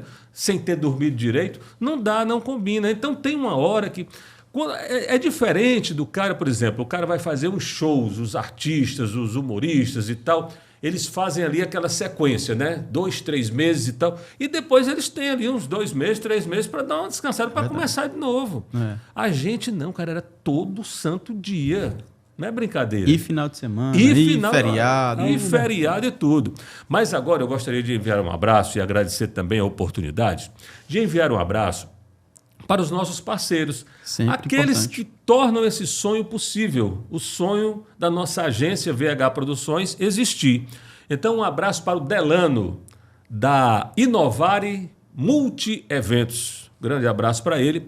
Um abraço para os amigos da Prime Madeiras, nosso querido Jorge Linhares, que é pai do nosso saudoso repórter Zé Linhares, foi repórter do Fortaleza. Um abraço para ele. Um abraço para o Samuel, lá na Marabá Madeiras, em Caucaia. E um abraço para os queridos amigos da Ceará Stone, a Larissa, o Tiago, pessoal lá que vende pedra para construtora e para quem quer reformar de forma independente e tal, eles têm lá um trabalho muito bom lá na Estruturante em Caucaia. Esqueci de alguém, Ribamar? Nosso Ribamar é o nosso empresário. Quem quiser entrar em contato conosco, qual é o telefone, Ribamar? 859-9904 8500, aí fala com o Ribamar Santos, nosso empresário, aí fecha com ele. Pronto, essa era a parte que precisava, né? Que isso aí é quem garante a pensão dos meninos. Né? Cara, eu queria, assim, reforçar a importância desses patrocinadores, não só para o Vitor Hanover, mas, claro, estamos falando sobre esse trabalho que ele tem desempenhado, então é extremamente importante. Desde já eu agradeço a todos esses patrocinadores aí, essa turma que tem apoiado o trabalho, VH Produções e tudo que está sendo feito. Tá? Muito obrigado, porque é assim que a sua empresa aparece e também você dá oportunidades para o talento continuar servindo a nossa crônica, tá bom? Agradeço demais as suas palavras, porque a gente necessita do trabalho, né? E eu acho interessante porque, rapaz, vem cá porque a gente quer dar uma ajuda e tal. Não é questão de dar ajuda, é uma mão que vai lavando a outra, perfeito, né, cara? Perfeito. Né? Porque da mesma forma em que o cara acredita na gente, a gente também tem um trabalho legal para compartilhar, né? Porque a gente tem essa alegria, como eu falei para você, de ter esse trabalho forte na internet. Eu até posso citar aqui um cara que eu vi, né, desde o início, como eu falei, cheguei com 16 anos, ele já estava lá, mas eu gostaria de felicitar o João Inácio Júnior. Ah, fantástico. Que se reinventou. Agora, o João Inácio, ele já é aquilo desde o início, cara. É verdade. Na época é o que eu falo. Na época em que ele apresentava o Jornal do 10, né? Ele apresentou durante muitos anos. Naquela época, ele tinha paletó e tal, mas quando ele saía, ele já tinha a história do meu padrinho, né? Meu padrinho e tal. Então, o João, cara, hoje, ele soube fazer essa transição, né, cara? É verdade. Para a internet, hoje está brilhando tanto. Então, eu fico feliz com isso. E também fico muito feliz... Será que ele é? Aí tem que perguntar eu acho massa, né? É o figurino, né? Chuteirazinha e tal. É o figurino que ele criou. E também uma coisa legal que ele criou, o que é que ali no final é que ele diz, olha, é até a questão dos preconceitos. Exatamente, hoje, né? Eu acho que esse foi... Né? É a mensagem, essa é a mensagem. Essa é a mensagem, né? Diz, cara, ele diz que não é, aquela brincadeira toda, mas no final ele diz, cara, eu abraço esse mundo colorido. É isso, pronto. Essa é a mensagem. Essa é a mensagem, porque hoje, inclusive, eu aproveito esse espaço aqui para dizer... Parem de matar as nossas mulheres, né, cara? Olha, as pessoas... Nesse momento aqui, esse é o momento que a pessoa precisa se mancar. Cara, eu tive problemas no passado e tal. Quando eu vi que não dava... Não tinha como estar... Não, cada um vai para o seu lado. Ok? E a partir de então, o que acontece? A gente vai viver uma vida... Puxa, eu tentei, não deu certo e tal. Cara, vamos viver uma vida em paz. Eu sou amigo das pessoas e tudo, você está me entendendo? Para viver a vida em paz. Agora, eu estou falando isso porque eu acompanho aqui no Instagram, eu faço noticiário no nosso Instagram, nossa página tem um noticiário, todo dia, cara. Impressionante. Todo dia tem esse negócio. É lamentável, lamentável. Lamentável. Todo dia ex matando, ex, atual, matando as mulheres. Tudo. Cara, isso está cansativo, não dá. Não deu certo, tá o quê? Cara, existem diversas formas, mas matar é uma coisa muito cruel, cara. Fato. É fato, não é brincadeira. Então, chega um ponto em que aquilo ali vai cansando também, tá entendendo? Então, basta, cara, chega, não dá mais, né? Concordo contigo. Aí o cara diz assim, pô, mas você tem legitimidade para falar? Tenho. Eu tive relacionamentos, tive dificuldades e vim embora. Não tem que estar matando ninguém, não, cara. Pelo amor de Deus, né? Respeitar as pessoas e tudo. Dificuldade, hoje em dia, dificuldade. Nós estamos vivendo em um mundo em que a gente tem que respeitar. Você vê esse menino Vinícius Júnior, rapaz, é toda a vida uma confusão com esse garoto. Aí eu vi as pessoas perguntando por que a confusão é só em cima dele. Não sei, mas não tem que existir. Não tem que existir. Independente de qualquer coisa. Então, são pontos em que eu fiz questão, eu vim até pensando em citar isso aqui, tá entendendo? Exatamente para dizer que a gente também tá ligado nas coisas que estão acontecendo hoje. Basta, né, cara? Né? Totalmente. É uma mensagem que precisa ser dita. A gente tem uma dificuldade, porque o que eu observo muito, eu vi até aquela entrevista do Felipe Luiz, foi muito criticado, outras pessoas e tudo, porque as pessoas... Cara, isso é uma coisa que dói muito, sabe? Então, é difícil até falar sobre isso, entendeu? É difícil, não é fácil, é um assunto difícil, cara, porque é um assunto que fere as pessoas, cara. Então, eu vejo que muita gente ali do mundo do futebol, eu vejo que os jornalistas em si, eles fazem uma cobrança maior, mas a gente tem que observar, por exemplo, hoje em dia não, que hoje em dia os jogadores de futebol, eles têm a oportunidade de estudar mais. Por quê? Porque tem aquela questão do EAD, né? O cara hoje consegue... está mais tranquilo, né? Mas antigamente era mais difícil, porque, por exemplo, o Sócrates conseguir terminar a faculdade, ele contando a história... Né? O cara virava à noite fazendo residência no hospital e ia direto para o jogo do Botafogo, de Ribeirão Preto. Então, o que acontece? Tudo isso ali, hoje em dia, para o jogador de futebol, até pela questão financeira, eles ganham melhor, estão sendo melhor orientados, como até você falou, não foi? Na questão. Então, essa questão eles estão se sentindo na obrigação. Mas a gente não pode cobrar desses caras que vivem a vida desde menino correndo atrás de bola, que o cara chegue no microfone e consiga se expressar da mesma forma que um jornalista que é letrado para a sua vida todinha, lendo. São coisas diferentes. Né? Então, eu não estou dizendo que o jogador de futebol hoje ele está muito mais inserido no contexto do que antigamente. Tanto que antigamente você tinha o quê? 3, 4 comentaristas aí, jogadores. Hoje tem vários. Por quê? Porque eles foram se qualificando, né? Você vê um Leonardo, aquele que jogou na seleção brasileira, Leonardo fala 10 idiomas, cara. Né? Então tem pessoas... E eu acho também, citando isso, vocês recebem muitos jogadores de futebol aqui, e eu acho, rapaz, uma classe tão brilhante, essa classe de jogadores de futebol, não sei se você observa, porque, por exemplo... Eles lutam, eles têm que sair de casa muito jovens, vão morar em concentração e tal. Você tem essa dificuldade de acompanhar nos estudos, a muda pressão... de estado. Outro estado. Constantemente. Constantemente. Aí quando a mudança é completa, e se a gente for observar, dificilmente você observa um jogador de futebol... Se a gente pega a totalidade de 100% do cara que é jogador de futebol profissional... Cara, eu acho que é o número mínimo que tem problemas que... Você está entendendo? Eu não digo problemas... Se você pegar o macro, 100%, você vai ver que o percentual é... O percentual com relação a problemas graves, você está entendendo? Então, eu acho que essa questão de ser pessoa pública e tal, eu acho que essa profissão de jogador de futebol, de uma forma macro, pelo tanto de dinheiro que eles recebem, tudo... Você está entendendo o que eu estou querendo dizer, total, né? Total. É que nessa questão social, a profissão de jogador de futebol é uma profissão que forma pessoas boas. Porque são pessoas que sofrem muito, cara. No início, a gente só vê o lado bom, milhões, né? Muito dinheiro e tal. Mas o que foi que esse pessoal... Rapaz, eu tenho um primo que está morando agora na Arábia Saudita, que foi embora... Com quantos anos ele estava no Grêmio? Com 13 anos, 12 anos de idade, cara. 12 anos de idade, os meninos estão jogando, brincando, cara. O cara está trabalhando, aí hoje está na Arábia Saudita, cara. Então, eu admiro muito a classe de jogador de futebol. Por quê? Porque eles começam a lutar muito. Agora, muito cedo. Agora, também a grana que entra. Tinha que ter alguma coisa positiva. Né? Vitor, ano de Copa do Mundo, né? Então, queria saber de ti, principalmente um cara que a gente vê, né? Um entusiasta não só do futebol, mas de culturas, né? De estar ali sempre adquirindo novos conhecimentos.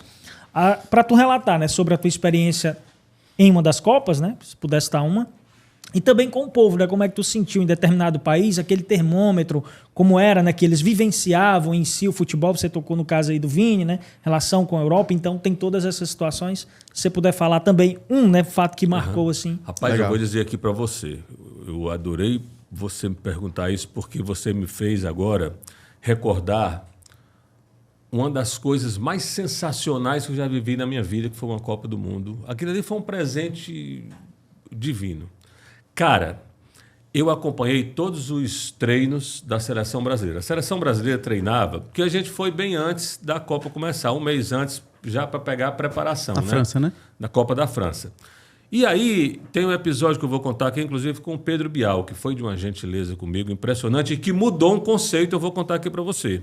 Rapaz, aí o que acontece? Na Copa do Mundo, a gente acompanhou todos os treinos e Ozoir-la-Ferrière é uma cidade que fica nos arredores de Paris e que tem uma comunidade portuguesa muito grande. Então, os restaurantes portugueses e tal. E muitos brasileiros, obviamente, trabalhando com os portugueses, né? A facilidade do idioma. Então, a seleção brasileira ia treinar lá porque eles mandaram, né, o pessoal estudar os locais e Ozoir-la-Ferrière era um pedacinho de Portugal na França. Então, olha, aqui já tem a questão do idioma e tal. Então, o Brasil se sentia muito em casa lá e tinha uma onda de umas feijoadas que eles faziam, sabe? E aí, cara, o que mais me impressionou, eu acompanhei todos os jogos nos estádios, né? Todos, desde o primeiro jogo, Nantes, né? Marseille, o Parque dos Príncipes, Saint-Denis, que foi a final, né? E aí, cara, são duas coisas importantes. A primeira, as festas. Hoje, na modernidade, é FanFest, né? Naquela época não tinha isso, não era a organização da FIFA. Na minha época, cara, virou carnaval, você está entendendo? Agora, sabe o que é você olhar um pré-jogo ou então um pós-jogo com gente do mundo todo, com camisa de todas as seleções, no meio da rua fazendo uma festa, uma Kombi, cara, tinha um brasileiro, lá de Santos, botou uma Kombi dentro de um navio. Que loucura, foi, né? Cara, e recebeu lá em Marselha, na França, cara. Cara, tu acredita que ele botava essa Kombi no meio da rua? Que loucura. Tocando naquela época, sabe qual era a música que tocava lá? Aqui, nesse mundinho fechado, ela é incrível, o seu vestido... É o Skank, né? Skank. Rapaz, e a outra música também, aquela que tocava demais lá. Isso nas ruas, cara. Com a galera, era muito holandês, sabe? Muito holandês festejando. Outra música, aquela da Daniela Mercury... A flor dessa cidade sou eu, canto dessa cidade. Rapaz, eles cantavam nos estádios, cara. Já pensou. Era uma loucura. Então, eu tive a oportunidade. Isso foi uma coisa que eu jamais vou esquecer. E eu me lembrei do Pedro Bial, porque isso é interessante contar aqui para vocês. Cara, houve, na época da Copa do Mundo de 98, uma revolução entre as equipes... de televisão por causa do Pedro Bial. O que acontece? Até a Copa de 98, o repórter, ele ia no carro, aí ia o cinegrafista, tinha o iluminador e o motorista, né?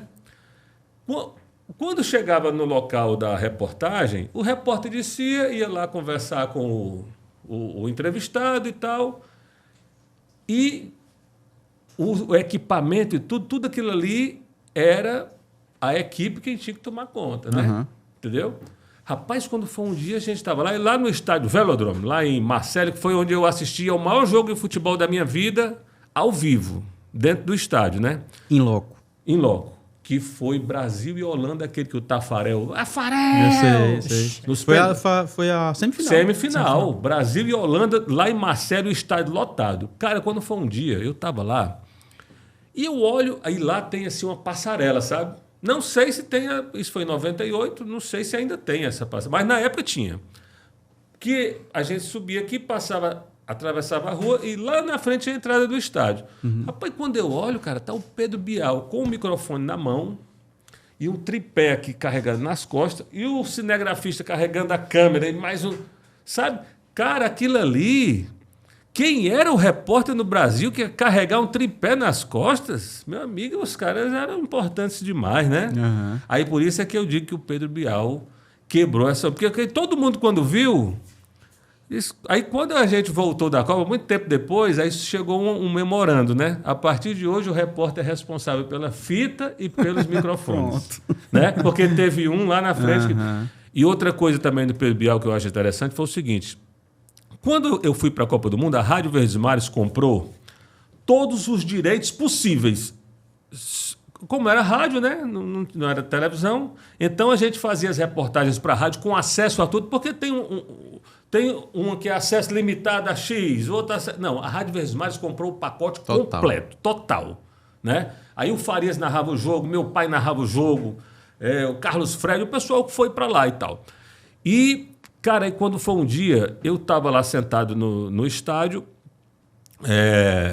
no local indicado para a imprensa, e chegou um cidadão lá falando idioma que só Deus sabe qual era, e dizendo que aquele ali era o lugar dele, onde eu estava sentado, né? Aí eu tirei aqui o meu ingresso, que fez, né? Meu amigo, tá aqui, o meu local é esse. Rapaz, aí o cara chamou a polícia, porque era aquele que era o local, e aquele... Rapaz, e aí o Pedro Bial, que fala não sei quantos idiomas, aí foi quando eu vi o que é a genialidade do cara. Ou genialidade, e além da genialidade, o cara estudar também, se dedicar, né? Rapaz, o Pedro Bial falava português comigo, francês com o guarda e o idioma do cara que eu não me lembro mais qual era. Rapaz. E resolveu o problema todo. Como é que eu ia resolver isso sozinho, macho? 4 idiomas ao mesmo tempo. Aí, cara, ele estava sentado atrás de mim e viu o início de tudo, né? Rapaz, aí no final de tudo ele resolveu com o soldado, o cara viu que o lugar dele não era aquele, então apertou a minha mão, tá aí, assista o seu jogo tranquilo. Pronto. Desse jeito, eu só não assisti mais tranquilo quando o Brasil levou aquela lapada, né? E aí quando foi no dia de ir embora, aí foi quando começou a minha história com Londres, né? Quando foi no dia de ir embora, rapaz, a gente chegou no aeroporto Charles de Gaulle, o aeroporto lotado, e o que foi que os aeroviários fizeram? Cruzaram os braços, né? E fizeram simplesmente uma greve. Ninguém foi embora para casa. Puxa, foi. O aeroporto ficou... Imagina, o mundo inteiro. Eles fizeram isso de propósito. Lógico, para aparecer no mundo todo. Então, ninguém conseguiu ir embora. Caso pensado mesmo. Caso pensado. Ninguém conseguiu ir embora. Aí, o que foi que aconteceu? Quem poderia voltar para casa de trem, esqueceu. Rapaz, não vai subir avião, não vai de jeito nenhum. E isso aí, cara, durou mais de um mês. Vocês acreditam, cara? Não ia avião para canto nenhum. Então, as alternativas. Quem era da Europa, pegava um trem, alugava um carro e ia para cá. E quem era de outros continentes, não tinha. Tinha que ficar lá obrigatoriamente. Aí foi quando eu fui a Londres, a primeira vez, em 98. Aí depois, quando eu já estava na faculdade de comunicação aqui e tal, aí foi quando eu resolvi, aí eu fui partir para a Europa, né? Sim. Aí foi quando eu tive uma história muito legal na Inglaterra, na Itália, né? Que o pessoal até... recebeu na Itália, fez uma homenagem para a gente, VH Produções, por causa das matérias que a gente fez aqui com os italianos, o projeto dos italianos aqui. Uma coisa muito legal que surgiu, porque era uma coisa internacional, que também está dentro daquele contexto que a gente conversou no início. Foi resolvido no exterior o que eu queria, tá entendendo? Eu queria ser reconhecido, fazer minhas matérias e tal. Fiz. Legal. Levaram a gente lá para um restaurante, homenagearam, porque era matéria... Aqui em Tururu, um projeto deles. Sim. Quando eu estava em Milão, eles me chamaram e tal, e aí eu fiz o que tinha que ser feito. Quando foi um dia, eu digo, está na hora de voltar para casa. Aí aqui eu montei a minha agência com a ajuda de diversas pessoas e estou ressurgindo, porque é aquele negócio. Depois da pandemia, não foi fácil. Passou o primeiro ano, passou o segundo ano, mas o pessoal com medo. Aí, agora, no final do ano passado para cá, a gente está vivendo e está numa boa. E vai só prosperar. É isso aí, galera. É isso. Eu queria saber também do Vitor, porque ele viveu o auge ali de grandes jogadores, né, do futebol cearense. Ele citou Clodoaldo, a gente teve Sérgio Alves, Mota, Erandi, dentre outros, né, que já passaram, inclusive, aqui pelo Maestros. E, recentemente, né, tanto Ceará quanto Fortaleza, ali, talvez Fortaleza um pouco antes, mas o Ceará depois também começaram a aparecer também forte no cenário nacional. E internacional, inclusive Fortaleza. Hoje estão na Série B. Mas eu queria saber de ti, Vitor, enquanto também espectador, torcedor, né, que acompanha, apaixonado pelo futebol, como é que tu enxergou esses últimos anos aí, esse crescimento, né, essa evolução, tanto de Ceará quanto Fortaleza? Olha, foi o seguinte, o Alisson, João Paulo, a galera que está acompanhando aqui o nosso podcast. O futebol cearense, ele cresceu muito rápido. E o que foi que aconteceu? Houve... Nesse crescimento, a ilusão de que estava tudo sob controle. Aí, eu estava acompanhando uma entrevista agora do Bechara. E o cara disse, sabe por que o Ceará caiu? Disse, caiu porque ele tinha um elenco 6, nota 6, e tinha que estar, para se segurar, tinha que ter um elenco 7 e 8. E ele acreditou que com aquele futebol... E aí o Ceará jogou o ano todinho por uma bola. Aí eu fui analisar os jogos... Aí você observa, o Ceará não conseguiu ganhar do Sport lá, aquele jogo que inclusive o Pedro Raul fez o gol e tal. E a final, o último jogo, aquele Ceará e Palmeiras, é um jogo que simplesmente tem que ser esquecido pelo futebol cearense, ou então tem que ser lembrado como exemplo, de que aquilo ali não pode... Porque enquanto o Palmeiras estava com o terceiro time jogando ali, o Ceará simplesmente não entrou em campo, cara. Com 6 minutos de jogo, aí, cara, aquele gol... Então, eu estou citando isso para dizer que houve um momento que eu acho que foi o ápice. Aquela decisão do Fortaleza na Copa Sul-Americana. Aquilo ali poderia ter mudado o caminho da história. Como o título da Copa do Brasil do Ceará de 94. Verdade. Porque o futebol cearense, até hoje, segue precisando de um grande título para cravar a assinatura. Nós não temos. Concordo contigo. Nós não temos. O futebol cearense ainda não tem. Bahia tem. Bahia foi campeão brasileiro agora em 88 com o Evaristo de Macedo, mas já tinha sido campeão de uma Taça Brasil aí, na época jogando contra o Santos de Pelé e tal. O Sport tem, e não é aquele que ele está brigando com o Flamengo, não. É uma Copa do Brasil, né? E dói, né, cara? Porque assim, o Vitor falou esse destaque, né, de cravar, né, João? E, claro, com todo respeito, mas Paulista de Jundiaí tem, Santo André tem em Copa do Brasil. E a gente vê o Ceará prejudicado pela arbitragem, mas não conseguiu cravar. Não conseguiu cravar. Então, você me perguntou com relação a essa evolução. Eu acho o seguinte, eu acho que, em primeiro lugar, o Fortaleza estava fazendo um planejamento quase que perfeito. Foi quando chegou ali naquele momento, quase que perfeito. Quando foi que a situação começou a complicar? Quando a filosofia mudou. E voltou a ser aquela filosofia do passado. Os jogadores que já estavam em final de carreira e tal, que não tinham mais. Olha, o Davi Luiz veio, o Davidson veio. Eu não estou colocando aqui, não vou colocar a culpa neles, até porque às vezes a minha vida é tão corrida que eu nem acompanho o dia a dia, mas eu procuro assistir aos jogos para poder fazer os comentários. Então, assim, o Fortaleza mudou. A mentalidade mudou. A mentalidade. Quando mudou a mentalidade, as coisas mudaram. Porque aí... De repente chega um cara desse, super estrela, campeão de Champions, salário lá em cima e tal. Aí, cara, mexe com o restante do elenco, que era marcado pelo equilíbrio. Você pode anotar aí, assinar aquele time que foi vice-campeão da Sul-Americana, era um time equilibrado do início ao fim, com jogadores do mesmo nível, né? E que lutaram ali, né? A estrela era o elenco. Era o elenco, você falou tudo. Então, quando mudou a filosofia, começou a aparecer estrela, jogador de Champions com quase 40 anos, aí a situação foi mudando, né? E com relação ao Ceará, o que eu acho é que o Ceará acreditou, porque como o Ceará nunca frequentou a zona de rebaixamento, o que acontece? O Ceará acreditou que jogando aquele futebol por uma bola ia até o fim. Mas aí... me aparece o Internacional, aí o Vina ali, naquele início, também vou citar isso, com aquela expulsão. Não vou dizer que a culpa foi dele, porque eu não posso fazer isso, já que uma campanha de 38 jogos, o cara errou em um jogo, não pode ser crucificado. Não é. Eu estou apenas citando que era obrigação vencer o Sport, que já estava rebaixado há não sei quanto tempo. Era obrigação vencer o Internacional ali, que estava lutando contra o rebaixamento. Porque se ele faz esses pontos... confronto direto ali. Ele estava... Então, o Ceará, o problema do Ceará foi que o Ceará achou, é o que eu penso, o Ceará achou que jogando aquele futebol por uma bola, estava tudo bem. Cara, e não estava. E o pior é que eu estava acompanhando os programas aí, nacionais, e ali umas 5 rodadas antes, alguns comentaristas já começavam a alertar.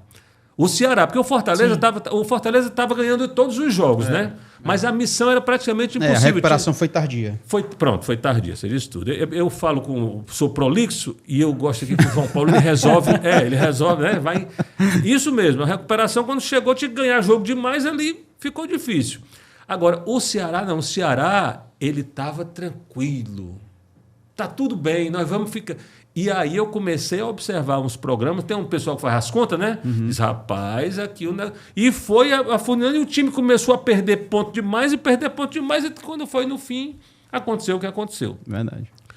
Eu acho que essa queda, além de uma lição muito grande, tem também um momento financeiro que foi uma situação difícil demais. Por quê? Porque muda tudo. Hoje nós temos que trabalhar a Série B de novo. Não dá, é uma realidade, é uma mudança estratosférica. Cara, é diferente demais. A Série B para a Série A é uma coisa totalmente diferente. A competitividade, a forma de jogar, né, e tudo. Então, a partir de agora, a gente tem que tentar voltar, né? Tentar voltar para o futebol cearense, voltar para... Porque hoje a nossa realidade voltou a ser Série B, cara. É a realidade. E difícil, hein? Dói, mas é a realidade, não é verdade? Vamos embora? Bora. Seu Edson quer almoçar já, será? Seu Edson, rapaz, olha, eu estou aqui, eu gostei bastante de participar aqui com vocês desse programa. Tenho acompanhado, falei para vocês, né? E fico muito feliz com o convite que vocês me fizeram, porque eu acho que a gente tem a oportunidade de, hoje, relembrar coisas que ficaram no passado. Exato. E relembrar na internet, que é a mídia moderna, né? Que está em todo lugar, todo mundo tem um celular na mão, as coisas mudaram muito. A gente vem, eu até tinha conversado com você, não é sempre que a gente participa de podcast. Por quê? Porque hoje a galera pega um corte, às vezes tira do contexto, é uma situação difícil, é uma exposição muito grande, que nem na época ali, daquela época que eu vivia na televisão, de Globo Esporte, né, que era... Hoje é 1 milhão de vezes mais, né? Exposição muito maior. Então tem uma hora que a gente fica com uma exposição muito grande, né? E ali é onde a gente tem que controlar, saber a hora de dizer sim, saber a hora de dizer não, saber a hora de evitar certos projetos, evitar certos convites e alguns convites que a gente possa achar que seja interessante, que tenha, na verdade, um propósito, aí a gente vai lá e faz, né? Que é, por exemplo, participar do programa de vocês. É uma felicidade para mim, porque eu acompanho o programa de vocês, né? Eu acompanho o programa de vocês. Então, é um programa excelente, um podcast excelente e que está trazendo... Eu vi agora recentemente o Petróleo conversando com vocês, excelente, relembrando aquele Ceará de 86, né? Exato. Tão legal aquilo ali, né? Então, esse trabalho de vocês é um trabalho espetacular. Gostaria de deixar o meu abraço para o Alisson, para você, João Paulo, e também para o meu queridíssimo Alisson Oliveira. Exatamente. Foi repórter contemporâneo meu, é repórter até hoje, né? É verdade. Mas foi contemporâneo meu e fez um trabalho também tão legal no esporte, na televisão, que merece aplausos, né? Tem meu respeito totalmente. Ele tem o meu respeito. Ele é Eu sempre fera, falo, né? você não pode estar fora da TV, não. Então, Alisson Oliveira, mandando um abraço. Obrigado. Ronaldinho Rodrigues, mandando um abraço Fera. também. Que esteve aqui semana passada, vai ao ar próxima quarta-feira, se eu não me engano, é nessa quarta-feira. O Ronaldinho Rodrigues, eu vou te falar aqui uma coisa. O Ronaldinho Rodrigues, o trabalho que ele faz no futebol feminino... Espetacular. Não, é espetacular. E outra coisa, por isso é que eu digo que o trabalho de vocês é ter a oportunidade de apresentar essas pessoas. Rapaz, o Ronaldinho Rodrigues, ele forma atletas para a seleção brasileira, cara. é. A Fátima Dutra, Exatamente. que eu vi começar, Exatamente. que eu vi a Fátima Dutra começando a jogar futebol. E essa eu posso dizer que vi. O Ronaldinho ensinando a Fátima Dutra a bater na bola, cara. Interessante. Tem uma jovem camisa 10 chamada Yasmin. Impressionante. Rapaz, o Ronaldinho ficava ali na praia, no aterro ali da praia. Ele ficava ali perto... Ele ficava na faixa ali do mar e ela um pouco antes. Ele ensinava como é que ele ia bater na bola. E olha, aí teve a Catrine, jogadoras de seleção brasileira. Então vocês estão trazendo aqui um cara... O Ronaldinho é um cara de altíssimo nível. Por quê? Porque as jogadoras aqui do Nordeste, ele faz um trabalho incrível. Então, lógico que elas têm talento, né? São talentosas. Se elas são talentosas e aparece alguém que incentiva aquele talento, de repente nós temos aqui no estado do Ceará hoje uma campeã da Copa América, Fátima Dutra, né? Que é amiga da gente. Eu conheço o seu Francimar Dutra, o pai dela, gente boa demais. Então, esse trabalho do futebol feminino, tanto que eu não aceito nenhuma crítica com relação a resultados dos times brasileiros do futebol feminino jogando contra times internacionais. Porque o futebol feminino aqui no Brasil existe por causa da garra das jogadoras e de algumas pessoas como o Ronaldinho Rodrigues, o Chagas. São pessoas meninas olímpicas, que agora meninas campeãs. Meninas campeãs. São pessoas que acreditam no futebol feminino. Então, essas jovens, elas têm que lutar contra tudo, cara. O pessoal dizendo que não vai para frente, que não sei o quê. Cara, eu acho legal. Nas Olimpíadas ali... Agora, por que eu não aceito criticar? Porque eu sei como é que elas são tratadas, cara, no dia a dia. Com dificuldade. Tudo é mais difícil para o futebol feminino. Tudo é mais difícil. Tudo é mais difícil, cara. E é crítica ao pessoal. E essas meninas conseguem fazer a campanha que fizeram nas Olimpíadas, com jogos emocionantes, espetaculares. Aquele jogo Brasil e Espanha, aquela Alexia Putellas fazendo aquela Lorena defendendo tudo, a Jenny Hermoso jogando, e a Lorena pegando pênalti, era um negócio espetacular. Então, o futebol feminino é algo que, em primeiro lugar, eu tenho um carinho imenso. E eu não aceito que critiquem, porque elas não merecem críticas. Porque elas só levam pancada, cara. Ninguém aparece. Aí você, de repente, descobre um Ronaldinho que chega aqui e que vai trabalhar para incentivar o futebol feminino. Isso é muito legal, cara. É muito legal. Eu sou fã do futebol feminino, eu acho bacana. E outra coisa, em relação ao futebol masculino, o futebol feminino tem mais espaço, você está entendendo? Então é um jogo. Mais espaço, é um jogo mais rápido, é um jogo mais. O futebol masculino ele é um jogo, muitas vezes, na maioria das vezes, um jogo muito trancado, muito pegado. Tático, né? Muito tático. Muito tático. O futebol, se você for observar, tem aí no YouTube, às vezes eu assisto. Esse jogo que eu estou te falando, Brasil e Espanha, porque eles jogaram 2 vezes nas Olimpíadas, não foi? Teve o primeiro jogo e teve aquele que foi decisivo, né? Porque, se eu não me engano, na primeira fase, aquele jogo, o Brasil já estava classificado. Já estava classificado. Estava classificado, né? Aí, no jogo decisivo mesmo, que o Brasil desclassificou a Espanha estava defendendo, a Espanha tinha sido campeã mundial. Aí a Tené del Castillo, a Aitana Bonmatí, que é eleita a melhor jogadora do mundo. Aí olha só, Alexia Putellas, eleita a melhor jogadora do mundo. Jenny Hermoso, eleita a melhor jogadora do mundo. Cara, aí vai a seleção brasileira com a nossa Marta. 40 anos essa semana. Parabéns, Marta. Essa semana. E outra coisa, anos. Rapaz, aí aquele jogo que a Marta fez de tudo. O jogo já estava, ela deu aquele chutaço de fora da área, não foi? Foi. Golaço sensacional. Aí quando foi no pênalti, ela perdeu o pênalti, aí o pessoal foi fazer a entrevista e disse: Deus, vocês querem demais também, porque né? Só tinha ela, e o Brasil já cansado, e mulher guerreira aquela ali, né? Então, rapaz, é porque assim, o futebol... Fez 40 anos agora, né? Fez 40 anos agora. Mas e o futebol? Rapaz, agora, tem uma jogadora do futebol feminino. Essa mulher é uma categoria jogando bola, que é a Angelina. Hoje ela está jogando no time da Marta, no Orlando Prime, a Angelina. É a capitã da seleção brasileira quando a Marta às vezes não joga e tal. E ela jogou no Vasco da Gama, começou no Vasco da Gama e tal. Aí ela jogou no Palmeiras, jogou no Santos. Aí tem um lance que viralizou na internet, né? Que a Aitana Bonmatí é a melhor do mundo. Rapaz, parte no contra-ataque e parte para cima dela. Rapaz, a Angelina domina defensora, a bola, né? Com uma categoria e sai jogando. Pô, fico todo arrepiado. Eu gosto muito de futebol, macho. Imagina se esse macho tivesse tempo. Ele não tem tempo, mas sabe tudo, né? É isso, garoto. Pois olha, valeu, galera. Um abraço, viu, meu irmão? Ele não tem tempo e sabe tudo de esporte. Meu parceiro, obrigado, hein? Demais, tamo aí. Vitor, cara, sensacional. Muito obrigado.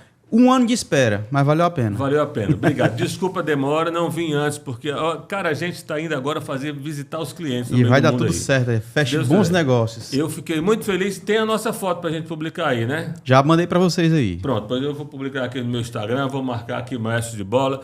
E antes de ir, vou dizer mais uma vez, parabéns pelo trabalho, viu? Espetacular. Boa sorte. Cada vez mais parecido com o Tom Barros, né? Valeu.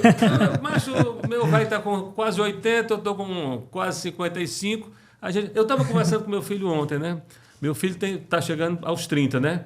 Ele dizendo: papai, rapaz, eu estou cada vez mais parecido com o senhor. Eu digo: rapaz, o tempo vai passando e a gente vai, né? Mas ainda bem que a gente está conseguindo conviver, né? É isso. Garoto, então a gente se encontra na televisão para eu avisar para a mamãe. Vai ser quando, né? Eu lhe aviso. Vai ser toda quarta-feira, 21h30. Aí o teu episódio eu te aviso direitinho. Valeu. Um abraço para vocês, tá? Obrigado por tudo. Boa sorte. Fica aí, garoto. Aí. Valeu, rapaziada. Muito obrigado pela audiência de vocês. Eu quero convidá-los para se inscrever no nosso canal, Podcast Maestros da Bola, para conhecer as nossas redes sociais, TikTok, Instagram, Spotify. E eu tenho que falar aqui porque senão o Alisson me cobra. Ele é que manda lá nas redes sociais do Maestros. O Alisson Oliveira? Né? Não, é o Alisson de Queiroz. O Alisson Oliveira vem para cá como um convidado aqui, tá sempre com a gente. O cara é um rush também de primeira qualidade. Ele é sensacional. Agora tá trabalhando, graças a Deus, trabalhando em outra emissora e não tem tempo de vir para cá. É o mesmo horário e tal. O Alisson, rapaz, eu gostaria até de deixar os parabéns pra ele. Cantor dos bons, cara. Dos bons e tá fazendo shows legais. Direto. Eu até repostei no meu Instagram. Ele tem cover do Titãs, mas ele em especial, né, que é o Roberto Carlos, Erasmo e Paulo Sérgio, se eu não me engano. Paulo Sérgio, né? É o que ele chama de... Como é que ele chama, Edson? Ele chama Paulo Sérgio, não trio, sei o que faço. A minha vida é uma cara, luta legal. sem fim. Muito boa a banda dele. Eu sinto cansaço o tempo todo à procura de mim. Há dias na vida que a gente pensa que não vai conseguir, que é bem melhor deixar de tudo e fugir. Que em outro mundo tudo vai resolver. Não creio em mais nada. Me perdi na estrada. Isso pra você, garoto. A rocha. Valeu, meu povo. Muito obrigado. Eu me despeço por aqui. Fique você e toda a sua família na paz de Cristo. E lembre-se, seja memorável sempre. Valeu, tchau. Obrigado por assistir mais esse episódio. Se inscreve no nosso canal e compartilhe com as pessoas pra gente ser alcançados por mais maestros, assim como você.